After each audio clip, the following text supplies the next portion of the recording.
Salut à tous, c'est Arthur, j'espère que vous allez bien. De mon côté, ça va, je garde la santé. Voilà, 2023, j'avais des résolutions de bonne santé. Et il faut avoir une bonne santé pour supporter de voir une telle purge de football comme on a pu voir aujourd'hui. Nantes et Clermont ont battu un record cet après-midi, un record incroyable qui restera dans le Guinness World Record pendant des années. Depuis que Opta, qui est une société qui analyse des statistiques, donc depuis que cette société existe et analyse les matchs, c'est la première fois qu'on voit un match sans tir cadré. Depuis que cette entreprise existe et qu'elle analyse les matchs. Donc voilà, zéro tir cadré. Pour Nantes, zéro ne stress que situation de but ou quoi que ce soit, pas de tête, même pas trop de corner, je crois qu'il y en a eu un. Aucune occasion, rien, on limite de 3 ou 4 balles dans la surface de Clermont. Une purge comme j'en ai jamais vu, et là je vous le dis du fond du cœur. Il faut vraiment aimer le FC Nantes pour voir ça. Il faut vraiment avoir un cœur et du sang qui coule en jaune et vert parce que c'était infâme. Alors j'ai une pensée pour tous les supporters nantais qui sont réveillés à 4h du matin, ce matin, qui ont fait un déplacement de je ne sais combien d'heures pour aller en Auvergne, l'Auvergne qui est quand même en plein milieu de la diagonale du vide où il se passe rien, pour aller en Auvergne où il fait moins 1 degré pour voir un match de Ligue 1 et voir un match comme ça avec rien. Donc déjà toutes les heures d'attente, attendre le match, une fois rendu sur Clermont, qu'est-ce qu'on fait Oh là là là là, j'ai une immense pensée pour vous parce que 2023 va être dur à continuer après avoir vécu un week-end comme celui-là. Alors là je vous dis bon courage, c'était wow, là c'était infâme, vraiment c'était assez incroyable à quel point, on peut dire les mots, on s'est fait chier, hein, très clairement. J'ai rien à dire sur le match. Nantes a globalement une nouvelle fois bien défendu, ouais. Dans le 6e match où Nantes n'encaisse pas de but depuis début 2023, je pense qu'on doit être la seule équipe mondialement reconnue à faire de nouveau un clean sheet. Facile en même temps quand on n'a aucun attaquant, enfin aucun joueur avec ne serait-ce qu'une intention ou une ambition d'éventuellement attaquer. Non. Nantes c'est très simple, ça a pas aligné 2-3 passes du match offensivement. Aucune combinaison, on a l'impression que les joueurs ne s'entraînent que sur le plan défensif. Offensivement, il n'y a rien, aucune combinaison, aucune vitesse, rien. Simon, on ne sait pas ce qui lui arrive. Je pense qu'aujourd'hui il est meilleur au baseball qu'au football, je ne comprends pas ce qui arrive à Simon, plus rien, aucune vitesse, voilà.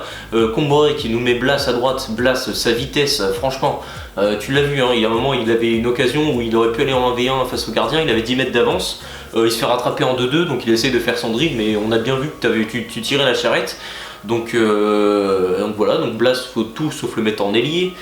Bref, il n'y a rien, il s'est rien passé, tout le match était à 2 à l'heure, énormément de déchets, que des déchets de partout. Alors ce qui m'emmerde un peu, c'est que j'ai vu 2 super matchs de foot avant, donc Monaco-Marseille où ça jouait très bien, il y avait une vraie dimension tactique, une vraie qualité technique. J'ai vu même un Lille-Nice très intéressant où Lille aurait largement pu gagner ce match et au final ils se prennent un but contre le cours du jeu, mais au moins voilà, ça allait d'un but à l'autre, il y avait des occasions, les gardiens étaient sollicités. Lafont n'a eu aucun arrêt à faire, Moridio n'a eu aucun arrêt à faire, il n'y a eu aucun tir cadré, il y a juste Clermont qui ont eu quelques situations, des pseudo-situations dans la surface nantaise en première mi-temps, sinon nada, rien à se mettre sous la dent. J'espère qu'à Nantes on n'est pas satisfait d'un match comme ça, parce que si on regarde, encore une fois d'un point de vue résultat, c'est pas si terrible, tu fais un match, tu vas chercher un point à l'extérieur chez les 8e de Ligue 1, tu dis bon bah ça va, c'est pas si terrible, et au final Nantes est toujours invaincu en 2023, n'a concédé aucun but, mais dans le contenu, on a beau avoir gagné 4 matchs sur les 6, c'est infâme, ça fait un nouveau 0-0 après celui de Caen et de face à Lyon, wow, j'ai du mal à m'en remettre pour vous dire à quel point j'ai du mal à faire une analyse aujourd'hui parce que je suis obligé d'être critique parce que tu peux pas avoir des ambitions. Là j'ai quand même une pensée pour Delors qui vient de signer à Nantes, là ça s'est fait, c'est une excellente nouvelle. J'ai une pensée pour Delors qui est à la Genelière et qui a regardé le match. Il se dit putain qu'est-ce que j'ai fait quoi, il n'y a pas moyen, il n'y a pas de Blanco pour enlever ma signature. Mais tu vois un match comme ça, tu te dis putain mais t'as tout sauf envie de jouer ce match quoi. Même moi j'avais pas envie d'être joueur de Nantes et de jouer ce match quoi, franchement. Oh là. Bref c'était voilà, je peux pas faire d'analyse là-dessus. Pour moi c'était un non-match, il y a eu heureusement que Giroto était là en défense, voilà, homme du match Giroto côté nantais, une nouvelle fois très solide en défense. Sur le peu de situation qu'il y avait, voilà, j'ai trouvé Santons intéressant aussi par moment, quelques montées, bon, tu sens que c'est encore très brouillon. Et puis j'ai bien aimé l'entrée en jeu de Florent Mollet, qui a essayé d'apporter un peu, aussi Guessant, qui a essayé aussi d'apporter un peu dès son entrée en jeu. Mais sinon tout le reste pour moi c'est des flops. il n'y a rien, et voilà, pour moi c'est vraiment, si je dois sortir un top, ce sera André Girotto. Je peux pas m'éterniser sur ce match-là, c'était un non-match, j'ai rien à vous dire sur ce qui s'est passé parce qu'il ne s'est rien passé du tout. On a vu Adjam qui est plutôt à l'aise offensivement et défensivement, qui a plus de mal, ça s'est confirmé, mais pareil, il rate aussi des passes. Voilà, il a 19 ans, il va falloir qu'il progresse, mais bon, en soi c'est pas horrible, hein. Il a fait globalement un match convenable, mais waouh, c'est dur, c'est très dur. De voir ce match là, c'était quelque chose. Et puis j'ai aussi un mot à dire envers les arbitres, parce que j'aime pas critiquer les arbitres, du coup j'ai rien contre l'arbitre d'aujourd'hui. J'ai quelque chose contre l'arbitrage global en France qui a aucune ligne directrice pour moi, que ce soit le temps additionnel. J'aurais dû chronométrer tous les temps et les arrêts de jeu qu'il y a eu dans ce match. On aurait eu 1 heure d'arrêt de jeu. Alors c'est vraiment, on aurait eu 1 heure de temps additionnel. Donc voilà, une ligne directrice, c'est que je veux dire, c'est que hier on entendait Franquès qui se plaignait de ça. Bon, certes, il se plaint forcément quand ça lui va bien qu'il faudrait qu'il y ait plus de temps additionnel. Mais là où je veux surtout, voilà, au niveau de la ligne directrice de l'arbitrage en France, c'est arrêter de siffler pour un rien, quoi. C'est horrible à voir, et ils sont aussi responsables de ça, parce qu'en fait ils sifflent à chaque fois, donc à chaque fois l'adversaire il fait faute, du coup voilà, il en profite, il fait une petite faute, il sait que ça va arrêter le jeu, l'attaquant il tombe tout le temps, voilà, puis hop, voilà, et ça siffle pour un rien, des petites poussettes dans le dos, des riens. À un moment tu dis vas-y, laissez jouer, ok, il y a eu contact, le foot c'est un sport de contact, là on a l'impression, t'as un contact au foot, ça siffle, et des fois il n'y a même pas de contact, ça siffle quand même. Franchement, faut arrêter un moment. L'homme du match, c'est le sifflet de l'arbitre. Non mais sérieusement, c'est celui qui a été le plus actif sur le terrain, c'est le sifflet de l'arbitre. Franchement, le sifflet il est mort là, ça y est, il est trop usé, il a été utilisé trop de fois aujourd'hui.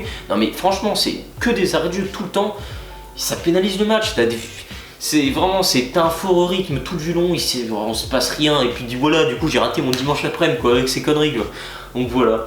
Donc voilà, je pense que le pire débrief que j'ai dû faire sur cette chaîne, parce qu'il n'y a rien à dire, il y a eu déjà le match de Temps l'étape l'année dernière qui était quelque chose. Franchement, le match face à Temps, le football a perdu, voilà, c'est comme aujourd'hui, il y a eu aucune des deux équipes a perdu, mais le football s'est même fait humilier aujourd'hui.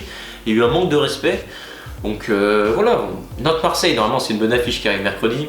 T'es à la Beaujoire, t'auras potentiellement Delors, Joao Victor, voilà, un peu de nouveau, un peu de Brésil, un peu de samba. On a moyen d'apporter un peu plus de folie sur ce match, mais je suis inquiet parce qu'à Nantes, on manque d'élite, on manque de vitesse finalement. Simon n'est plus que l'ombre de lui-même, du coup t'enlèves la vitesse de Simon de l'année dernière, plus le départ de Colomani, t'as plus aucune vitesse. Et tu peux plus faire ce que tu faisais l'année dernière, c'est-à-dire bien défendre et attaquer en contre. Parce qu'en contre, t'as rien, t'as aucune attaque. T'as aucune vitesse, donc tu feras rien. Donc là, en soi, le seul qui peut apporter un petit peu niveau vitesse, c'est Guessant. Mais tu te dis qu'il nous manque des joueurs. Donc après, en soi, t'envoies Bamba en prêt à Saint-Etienne. Finalement, Bamba, il aurait pu nous être utile dans la configuration actuelle. Je sais que ça viendra jamais de Marcus Coco. Et si Simon continue comme ça viendra jamais de Moses Simon. Il nous manque ce grain de folie à Nantes. Si on veut que Delors soit aussi dans de bonnes conditions, il va falloir qu'on mette des choses en place à côté pour qu'il ait des bons ballons, quoi. Ou alors, je sais pas, on va chercher un mec en prêt pour 6 mois, je m'en fous, mais qui nous apporte un peu de vitesse, parce que là, on n'a rien, quitte à mettre des jeunes, je sais pas. Mais là, on n'a rien, on n'a aucune vitesse, aucune folie, aucune intention offensive. Donc voilà. Donc c'est plus un coup de gueule. Nantes, en soi, d'un point de vue comptable, voilà, on pourrait prendre 3 points face à Clermont. J'aurais pas craché dessus, mais c'est un non-match, match nul à tous les termes, donc il fallait que ce match se termine par un match nul. Donc voilà, pour moi c'est un coup de gueule parce que là j'en ai marre de voir des contenus de football pareils. Donc voilà, j'espère que ce débrief correspond déjà au vôtre avec l'analyse qu'on peut faire de ce match. Et si ce débrief vous a plu, n'hésitez pas à me le dire dans l'espace commentaire et à vous abonner à ma chaîne YouTube. Allez, ciao tout le monde.